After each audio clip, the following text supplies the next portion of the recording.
Bienvenue sur MEMA, méditation matinale avec l'apôtre Jean-Yves Mbouémé pour votre édification, votre baptisement, votre croissance dans la foi, mais également pour la victoire dans le règne spirituel. La méditation matinale restaurée au cœur de l'humanité comme l'arme donnée par Dieu pour garantir le succès. Josué 1, verset 8. Bonjour bien-aimé dans le Seigneur, que le Seigneur te bénisse abondamment dans le merveilleux nom de notre Seigneur Jésus-Christ. C'est encore avec beaucoup de joie, beaucoup d'amour, beaucoup de paix que je te retrouve ce matin sur cette plateforme exaltée de la parole que le Seigneur nous a donnée, MEMA, méditation matinale. Bienvenue donc encore ce matin à cette autre édition de méditation matinale, un moment d'élévation, un moment d'ouverture, un moment où par le Saint-Esprit, le Seigneur fait jaillir en nous une lumière qui est capable de nous propulser. Bien-aimés, la parole du Seigneur nous dit, qui est la parole qui est le parapluie de notre programme MEMA, méditation matinale, que ce livre de la loi ne s'éloigne point de ta bouche. Médite-le jour et nuit afin de mettre en application ce qui s'y trouve. Et c'est ainsi que tu auras du succès dans tes entreprises et c'est ainsi que tu réussiras. Bien-aimé, ta réussite est attachée à l'intensité de ta méditation. L'intensité de ta méditation détermine les hauteurs de ton succès. Ce sur quoi tu médites détermine le succès que tu auras. Médite sur cette parole. Et bien aimé, ce matin encore, le Seigneur nous amène à ses pieds pour que nous puissions méditer sur un thème très touchant et surtout prête attention ce matin. Le thème de notre méditation, es-tu sémeur ou mangeur? Es-tu un sémeur ou un mangeur? Bien aimé, la vie divise les hommes en deux catégories, les sémeurs et les consommateurs. Et c'est à toi de choisir ta catégorie. Comme le Seigneur lui-même l'a dit dans le livre de Deutéronome, je mets devant toi la malédiction et la bénédiction. Je mets devant toi la vie et la mort. Et je te conseille de choisir la vie. Bien-aimé, être sémeur ou être mangeur dépend des choix que nous faisons. Beaucoup sont là en train de soupirer pour manger. Beaucoup sont prêts à manger tout ce qu'ils ont. Certains mangent même leurs semences et ils se retrouvent en train de souffrir demain. Chaque fois que tu manges ta semence, tu es en train de prophétiser ta souffrance future. Chaque fois que tu manges ta semence, tu es en train de prophétiser ta souffrance future. Toi qui es en train de manger ta semence, cela veut dire que tu viens de condamner ta saison de moisson à être une saison de douleur. Tu ne peux pas moissonner quand tu n'as pas sémé. Et la Bible dit, tant que la terre demeure, les semailles et la moisson ne cesseront pas. Mais plusieurs ont adopté un style de vie, un style de comportement qui les pousse à être des mangeurs et jamais des sémeurs. Ils passent dans leur temps à pleurer et ils sont en train de se lamenter. Pourquoi je ne moissonne pas? Pourquoi moi aussi je n'ai pas en abondance? Pourquoi je ne récolte pas? La réponse la plus simple, c'est que tu as refusé de s'aimer. Tu as mangé ce qui était destiné à être sémé et tu as donc annulé de ce fait la récolte.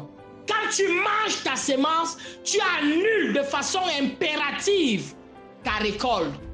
Ça peut te faire très mal ce matin, ça peut te révolter, mais c'est la vérité. Plusieurs sont devenus donc des personnes mendiantes, des personnes souffrantes, des personnes vulnérables entre guillemets, vulnérables dans leur provision, vulnérables dans leurs finances, vulnérables dans leurs affaires, parce qu'ils n'ont pas compris qu'il y avait une saison et une sémence qui devait être sémée plutôt que d'être mangée. Certains, très au début de leur vie, ont mangé leur avenir. Je dois le dire avec regret. Certains ont mis leur avenir dans le plat et l'ont mangé. C'était une semence à s'aimer, mais ils ont refusé de s'aimer. Ils ont mis dans le plat, ils ont mangé. Vivant dans une ville universitaire pendant quelques années, plusieurs étudiants sont entrés parfois dans la ville et ont bouffé leur pension dans la Java, dans une vie d'extravagance, dans des démonstrations démonstrations, dans des fêtes. Ils ont bouffé ce qui était la sémence à investir dans leur futur. Ils l'ont mangé. Au lieu d'être des semeurs venus ici, de semer de leur temps, de semer cette pension, de semer même de leur temps dans les études, afin de récolter le repos, le bien-être et le confort dans le futur, ils ont préféré manger cela maintenant. Certains ont bu leur avenir. Je dois le dire, ça fera rire plus d'un, mais certains, leur avenir, ils l'ont consommé sous la forme d'une boisson. Ils ont bu cela. La sémence à semer n'a pas été semée. Et bien aimé, aujourd'hui, ils sont assis au crépuscule de leur vie, en train de pleurer, en train de regretter, et certains en train d'accuser la sorcellerie, en train d'accuser ceux autour d'eux qui ont réussi parce qu'ils avaient compris qu'ils avaient à s'aimer avant d'entrevoir la récolte. Es-tu un semeur ou un mangeur? Je prie pour quelqu'un ce matin. Tu ne mangeras pas ta sémence au nom de Jésus-Christ. Quelles que soient les conditions difficiles, tu reconnaîtras ta sémence et tu ne la mangeras pas au nom de Jésus-Christ. Lisons ce matin dans le livre de Genèse. Genèse chapitre 26, versets 12 à 14. Genèse 26, versets 12 à 14. Isaac sema dans ce pays et il recueillit cette année le centuple, car l'Éternel le bénit. L'Éternel bénit toujours ceux qui sèment. Quand tu sèmes dans tous les domaines, Dieu te bénit. Parce qu'il est le Dieu de la semaille et de la moisson. Les deux cycles lui appartiennent. Quand tu sèmes, il te programme pour la moisson. Verset 13. Cet homme devint riche. Il alla s'enrichissant de plus en plus jusqu'à ce qu'il devint fort riche. Il avait, bien aimé, il est devenu riche par la première sémence. Il a continué dans le processus de s'aimer et de moissonner, s'aimer et moissonner, différencier sa sémence d'avec son repas. Et bien aimé, c'était fini. Si tu ne connais pas différencier, pour un grand agriculteur, il connaît différencier la sémence d'avec le repas. Bien aimé, je vais te dire rapidement quelque chose. La sémence ressemble à 2 gouttes près au repas. Parce que ce que tu sèmes, tu es capable de manger ça. La sémence de l'arachide, c'est l'arachide. La sémence du maïs, c'est le maïs. Donc tu peux écraser le même maïs et faire du couscous. Et c'est toujours très bon. Tu peux écraser l'arachide là et faire le fianwondo, la sauce d'arachide, ou alors faire le mets d'arachide, faire n'importe quoi, ça se mange. Mais tu dois connaître, faire la différence entre la sémence et le repas. Oh bien-aimé, la sémence ressemble au repas, mais tu dois savoir à l'intérieur de toi que cette sémence ne doit pas être mangée, même si ça ressemble au repas. Beaucoup de gens n'ont pas compris ça. Et c'est là l'origine de leur souffrance. Je prie ce matin que tes yeux s'ouvrent là-dessus pour qu'à partir de maintenant, tu reconnaisses de façon visible et tangible la sémence et le repas. Cet homme est allé s'enrichissant. Verset 13 nous dit, nous sommes dans Genèse 26, verset 13. Cet homme devint riche. Donc la moisson te rend riche. Quand tu sèmes et tu moissonnes, voilà comment Dieu a prévu le cycle de richesse. Tu sèmes tes efforts, tu sèmes ton temps, tu sèmes, je ne sais pas, ton sacrifice. Tu sèmes même sur l'autel de Dieu ta sémence. Tu sèmes même tes finances. Et la récolte de ce que tu as sémé, c'est ça qui t'amène vers la richesse parce que Dieu bénit cela. Cet homme devint donc riche. Il alla s'enrichissant de plus en plus. Ça, c'est pour dire qu'il a multiplié le processus de sémence et de moisson, de sémence et de moisson, de sémence et de moisson. Voilà comment devenir fort riche. Ce n'est pas que tu sèmes une seule fois. Tu récoltes et tu manges tout. C'est ce qui est arrivé à certains. Ils ont lancé une affaire. Dès que l'affaire a commencé à porter du fruit, ils ont bouffé tout. Et ils se sont retrouvés encore au fond du puits. Non, la production est faite pour de nouveau être sémé. La production est faite pour de nouveau être investi. C'est comme ça qu'on devient de plus en plus riche jusqu'à ce qu'on devienne fort riche, en multipliant les saisons de sémailles pour accroître la moisson.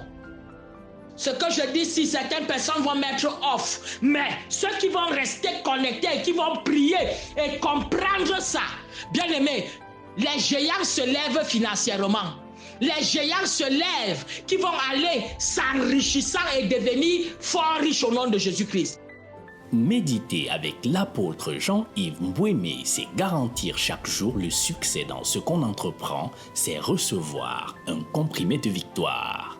Verset 14 nous dit, il avait des troupeaux de menu bétail et des troupeaux de gros bétail et un grand nombre de serviteurs. Ainsi, les Philistins lui portaient envie. Cela veut dire, les Philistins sont devenus jaloux de lui. Isaac était en plein désert. Si vous lisez les passages précédents, vous allez voir qu'à un moment, il voulait même voyager. Il voulait aller en Égypte. Parce que l'Égypte était la première puissance à cette époque. Alors, lui se trouvant et que les choses étaient devenues difficiles, il a envisagé de voyager pour aller en Égypte. C'est en route que Dieu lui dit non, ne voyage pas. Reste ici. Certaines personnes ont voyagé parce qu'ils ont manqué juste la bonne orientation sur leur investissement. Quand ils ont manqué quelqu'un pour leur dire sème maintenant. Ce que tu dois faire, c'est de s'aimer. Même sur ton même territoire là, tu peux s'aimer et récolter. Isaac est donc resté parce que Dieu lui a dit ne pars pas. Il avait vu son père et les autres personnes voyager avant et aller réussir en Égypte. Mais pour lui, Dieu lui a dit ne pars pas. Et quand il est resté, il n'a pas croisé les mains, il a sémé.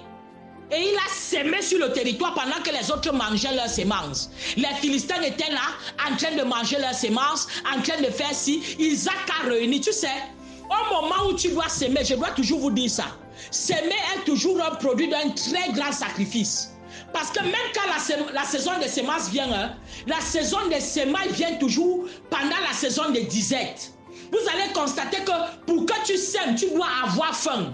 C'est un moment de famine. C'est juste au sommet de la saison sèche que vient la saison de pluie pendant laquelle il faut donc s'aimer. Après une longue période de disette. Donc tu es maintenant au sommet de la disette et c'est à ce moment que la moindre graine que tu dois avoir, tu dois la diriger au sol.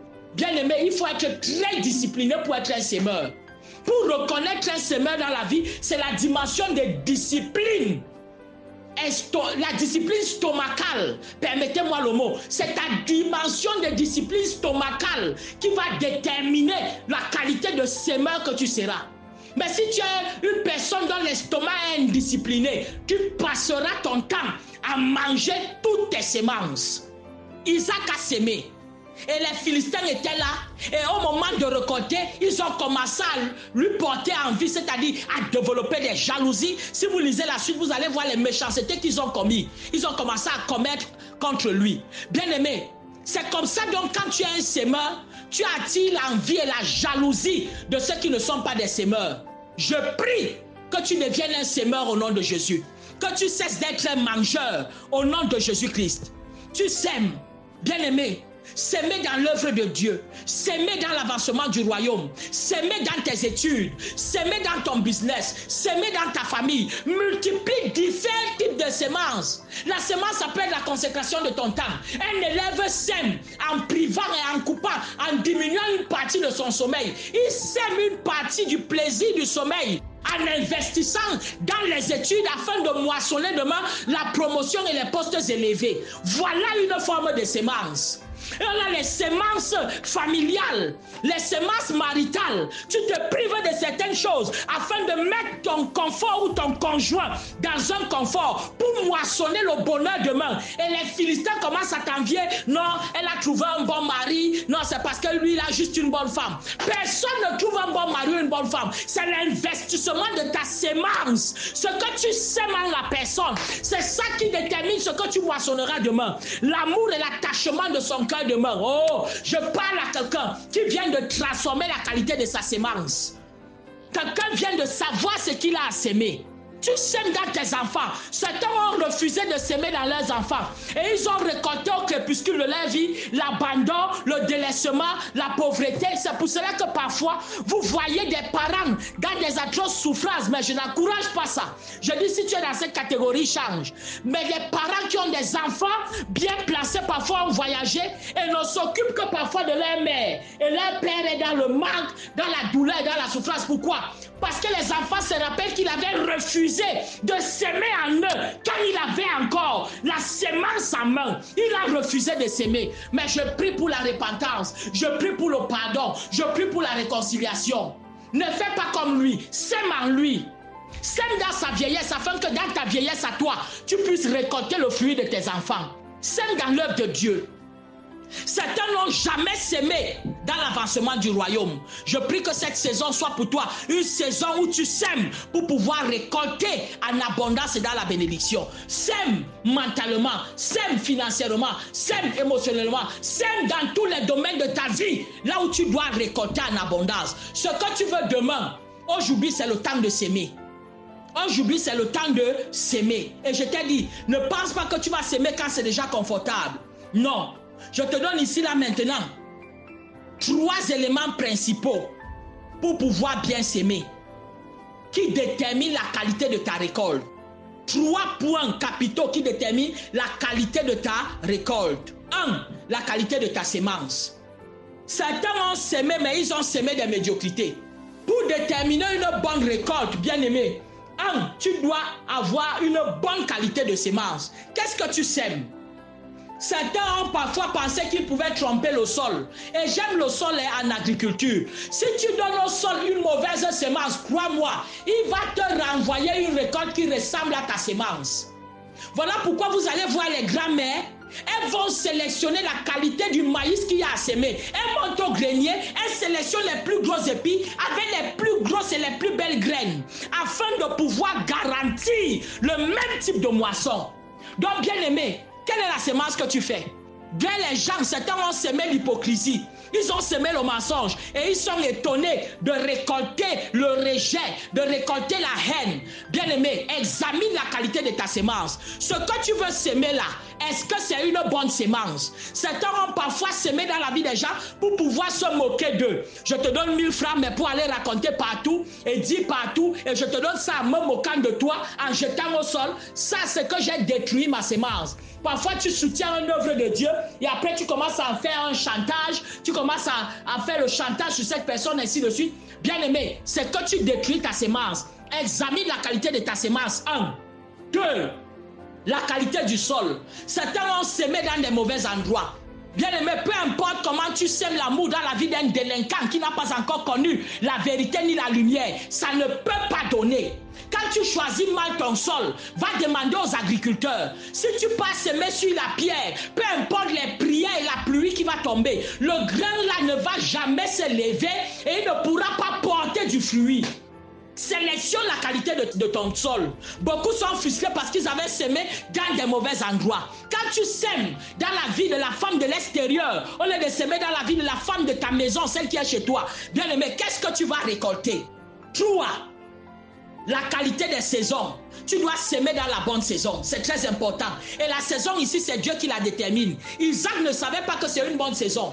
Mais ce n'est pas quand tu es confortable ou tu as beaucoup que tu penses que c'est la bonne saison pour s'aimer. Parfois, même quand tu n'as pas, c'est la saison où Dieu veut que tu s'aimes.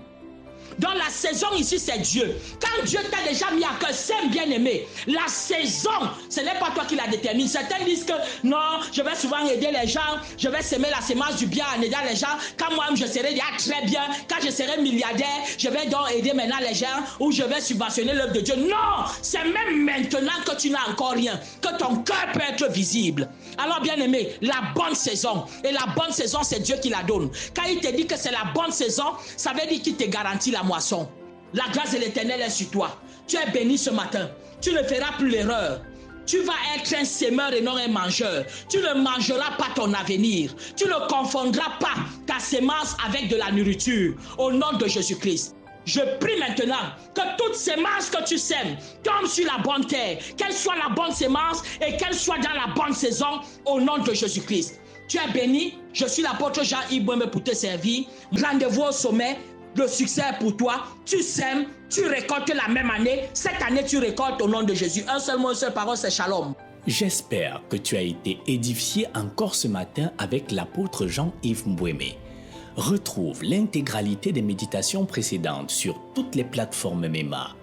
Télécharge l'application MEMA sur les plateformes Play Store et Apple Store, disponible aussi pour desktop. Retrouve MEMA, méditation matinale avec l'apôtre Jean-Yves Mbouémé sur toutes les plateformes Facebook, WhatsApp, YouTube, TikTok et Édifie ton âme. Rendez-vous demain encore pour une autre méditation matinale. Like, partage et abonne-toi à la chaîne MEMA.